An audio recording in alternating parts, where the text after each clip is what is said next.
మొదట కళాయి పొయ్యి మీద పెట్టి ఆయిల్ లేకుండా కొద్దిగా శనగ పలుకులు వేయించుకొని అలాగే అందులోనే అవి కొంచెం వేగాక కొంచెం ఎండుమిర్చి వేసి వేయించుకోవాలి. నెక్స్ట్ దాంట్లోనే బాగా వేగిపోయిన తర్వాత ఒక చుక్క నూనె వేసి బాగా కలిపేసి దించేసి పక్కన పెట్టుకోవాలి.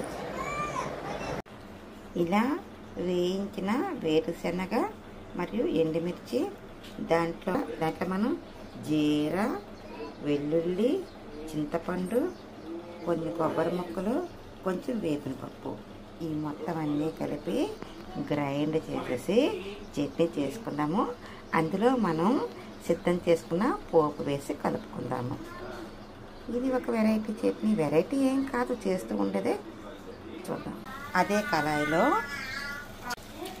ఆయిల్ వేసి అందులో ఆవాలు, మినపప్పు, జీర, కరివేపాకు,